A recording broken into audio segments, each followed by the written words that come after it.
Hello interwebs, welcome to Let's Fix Computers. I've got a MacBook Air here, a 1466, and this one came in with a customer saying that it cuts out when they move the mouse. So I thought, okay, that sounds kind of strange, let's turn it on and see what it does. And it did boot up, and I got as far as the desktop, although it was running very slowly, and you know, it has been coming and going. However, also just based on how sticky the keyboard is and marks and stuff, I'm like, oh, this is clearly liquid damaged. So I'm now immediately just going to take the back cover off and turn it all off. So thanks, customer, for telling me that in advance. Although, to be honest, I probably could have seen it if I'd looked a bit harder. In any case, I have a suspicion that what we're going to see is damage to the sleep sensor and that kind of thing. The fact that the laptop runs means that it's probably not in dire straits. So let's roll the intro while I undo these screws around the outside, and we'll take a look inside and we'll see what's causing this laptop to malfunction. And this will be another interesting, this should be another interesting liquid damage analysis video where we can have a look at the damage and talk about what is damaged and why that stops the laptop from working. So I'll see you guys after the intro.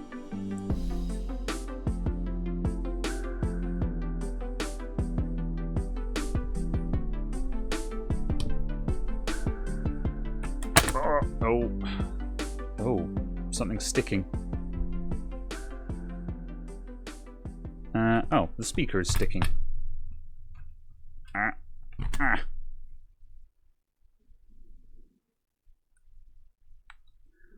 Interesting. Oh yeah, okay, yeah. Battery out. For a moment there, I was like, that looks remarkably clean, and then I started seeing all the problems. Okay, so we've got tide marks on the inside here. You can kind of see there where there's been liquid in here that has fully dried out, and also like there's sticky marks here where there was something sticky here, and this was sticking and sticky. So yeah. But the bigger issue is if we look closer at the board, there are some really big angry-looking corrosion points. I'm surprised this thing turns on, to be honest, but that's how it be. Sometimes sometimes it's remarkable what they will hold up to. So if I just punch in on the overhead camera a sec, and I can just point out, you can see we've got some angry stuff around here. We've got some guff there. There's lots of schmutz around PP3V42 there. That's SMC reset. If this guy gets messed up, then the SMC doesn't start. Somehow, mercifully, it is. The area where I'm expecting to see issues as well is the sleep sensor, which is on the other side of this board over here. So I'm expecting to see issues around this connector or on this board. So what I'm going to do now is I'm going to pull the motherboard out. If you've had liquid damage on a laptop, the board has to come out. This is not optional. We could start cleaning that up, but we've got no idea what's on the other side. Board's got to come out. So let's keep disassembling.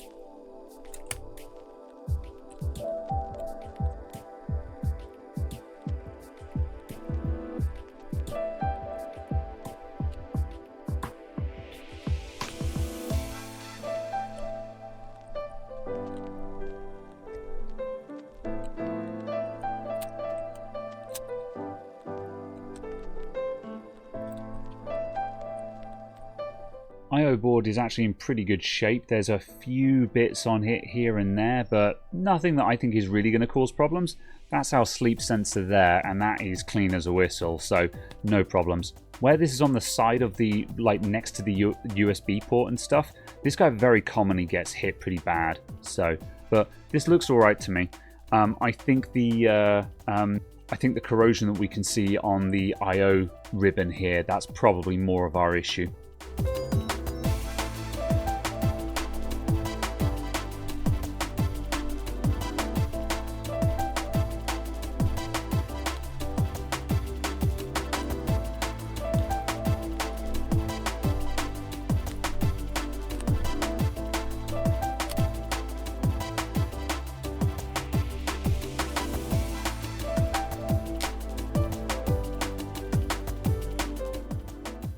Right, and the back of the logic board is absolutely pristine, so far as I can see. There's some honest dust along the back. I mean, there is a tiny little tide mark going across here. Let me just see if I can catch that in the light. There we go. You can see there's a little tide mark there, but that hasn't left behind any corrosion. So, you know, it looked like that dried out before power was applied to that section. But yeah, rest of the board is fine. So yeah, it's just surface along the top. Quite a few bits that were sticky and holding on. So yeah, okay, right. Let's look at the areas that are corroded. Oh yeah, there's two other things as well. The keyboard felt very sticky, so this might need a new keyboard. We'll see how it does. It might work free, and also I'm just going to check this connector here. That's also fine.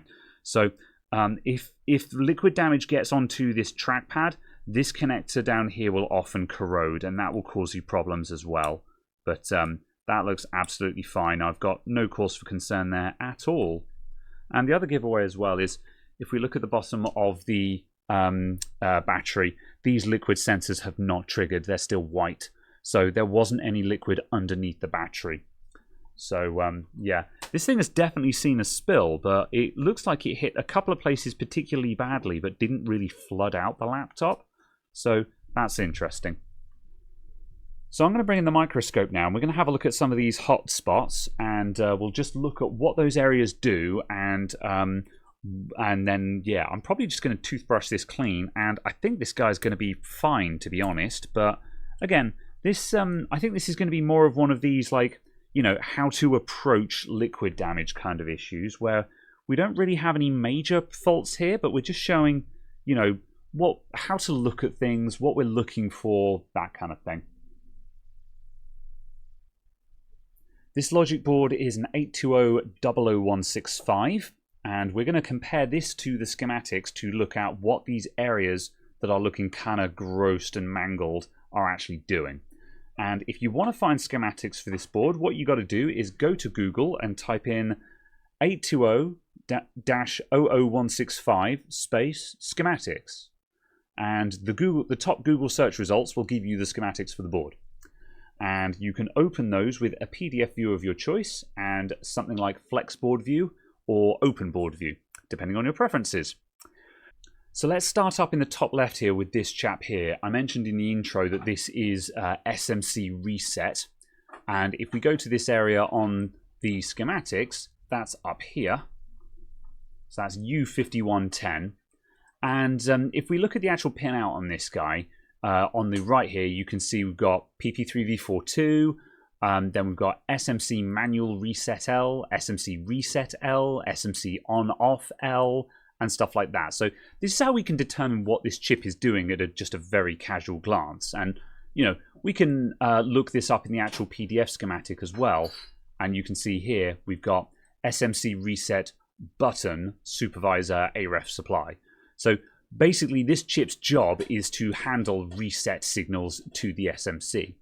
And obviously, if it wasn't working properly, then ISMC can be stuck in reset, which means it's not running, which means the laptop won't run.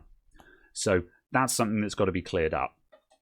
If we move across to this area here, this is the PP3V42 supply. So if we look at this area here, which is a bit messed up, that is handled by U7090. So we'll just look that up in the schematic, and as you can see, that is our PP3V42 G3 hot power supply.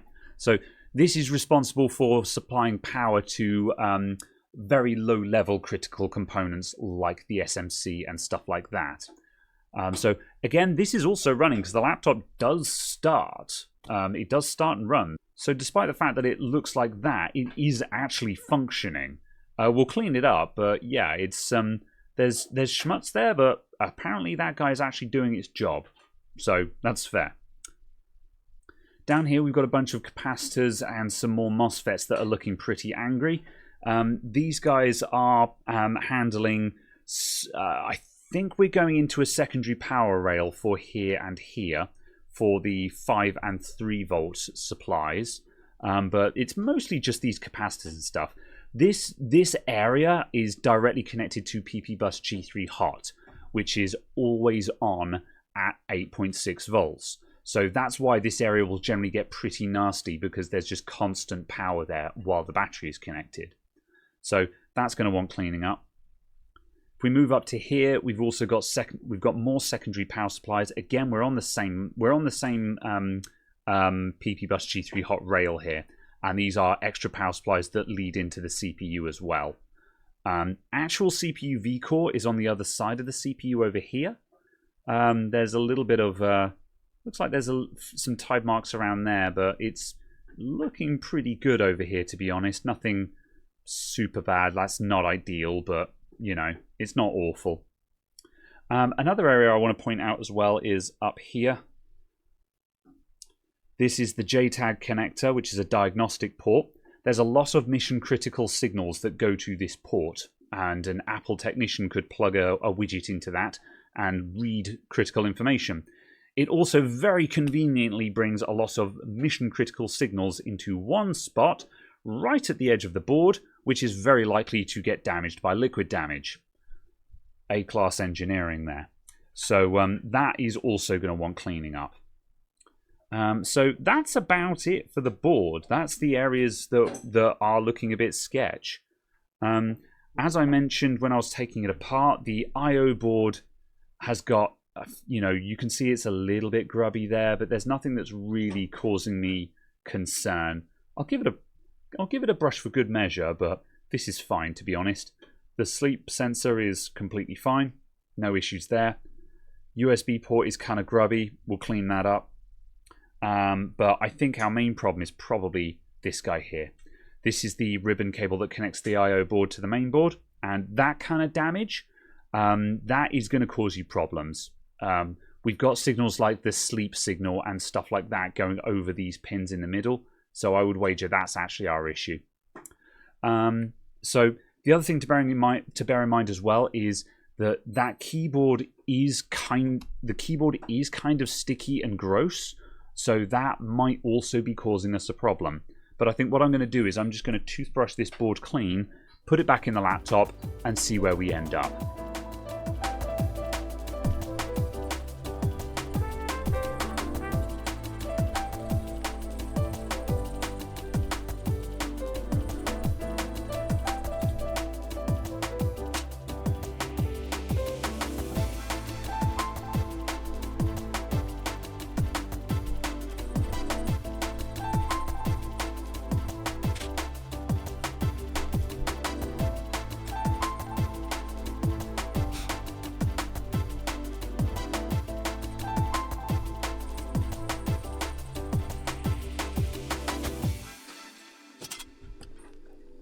Right, let's try this out. So I've brushed off the sketchy looking areas here, and actually let's just jump under the microscope just so I can show you the result there. So there's our SMC reset, and again you can see that the tips of some of those components are tarnished and stuff, and if we look over here again you can see there's some tarnishing, but that's not the end of the world really. It'll be fine. As long as it's not continuing to rot, which is the problem.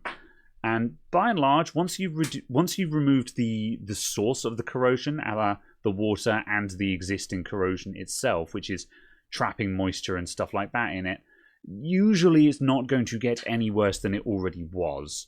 Sometimes once a board has taken a hit and it's started eating into it, it's never quite the same again. But we have to ask ourselves, what are we expecting the lifespan of this device to be? You know, like this is an aging MacBook Air. If it gets through another year of its life, it'll probably have done pretty good, to be honest.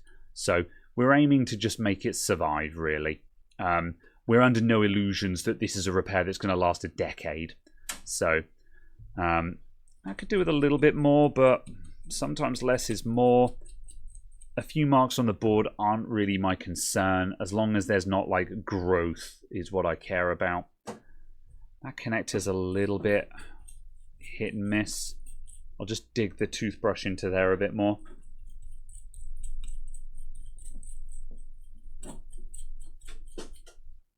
Let's try that out for size. So I've cleaned up this ribbon here, but you can still see that some of those pins are tarnished. By and large, I find that these ribbons usually don't survive this kind of damage. so I don't have high hopes for this ribbon. But I'll try it again just in case. I keep spares of these on hand. They cost like £5 on eBay, so, you know, see if it works, but if you're ever in doubt, don't mess about, just replace it, basically. Right, let's throw this back in the chassis and see what we've achieved, if anything at all. Previously, the laptop was starting up, but it was clearly running in limp mode. It was slow. The display started cutting out and stuff like that. So if it just starts and runs, then we have achieved something, basically.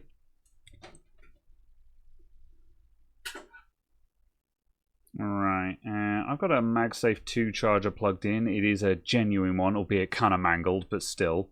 And we're not getting the light on the charger, and it's not wanting to start. So my money is on that bridge ribbon cable. So let's just quickly swap that out, and we'll see if that straightens it out. It's entirely possible that that is the source of all of the problems with this laptop, and all of that sort of corrosion that we removed from the board hasn't actually made any difference to the running of it.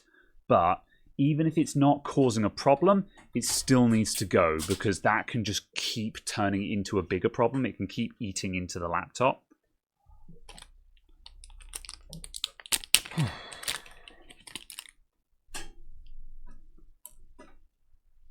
Right, put a shiny new one in.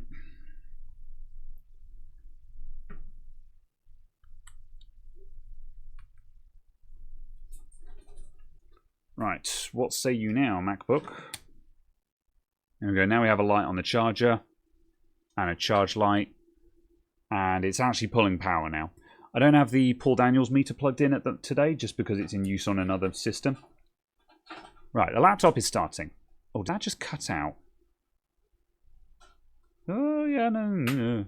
Oh, I don't like what that looked like. Okay, right, I'm going to type in the customer's password, which is exceedingly complex. Right, this thing has started up, and immediately it looks like it started faster than the last time. And it feels like it's responding pretty good.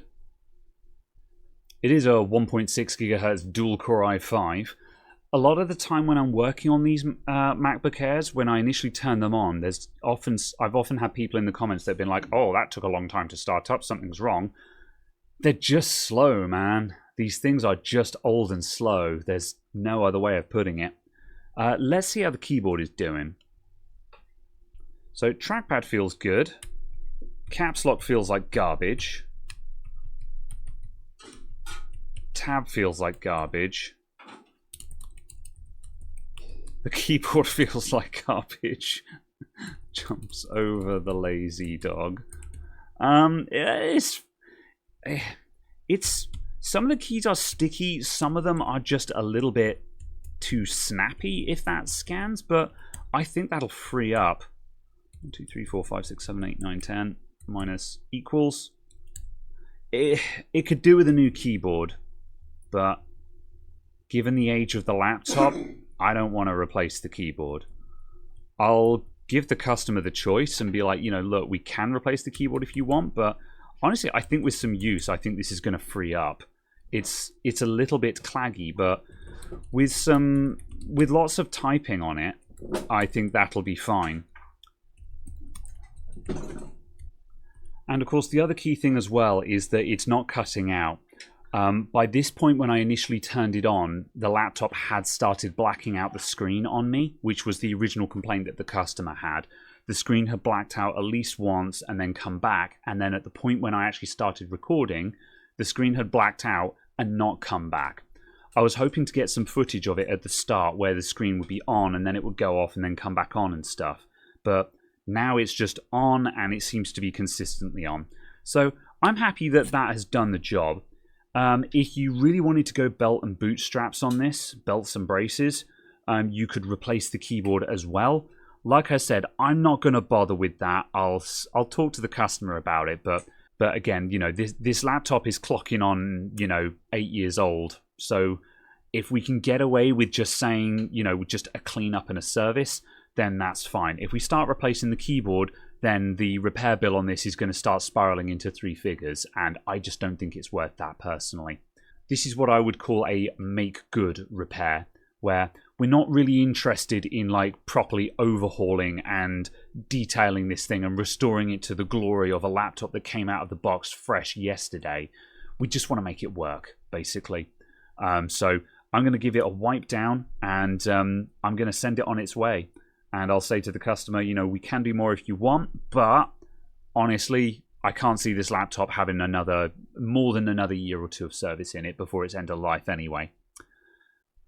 So that's where I'm going to leave this. Not a huge amount of work involved here, but what I'm aiming for with this video and what I want the takeaway to be is just to show you guys how to approach this. If you're a repair shop who doesn't really do a lot of liquid damage repair, I'm just showing you what you should be looking for, what kind of faults you're looking to try and resolve, and also just showing you how just a couple of sketchy bits on the logic board might look like a disaster, but may just need a little bit of toothbrush and some isopropyl alcohol to resolve. So don't be afraid to just have a look, try the low-hanging fruit, and sometimes that's all you need. You don't necessarily have to go to town on these things just to make good. Thanks for watching. I'll see you next time. Bye.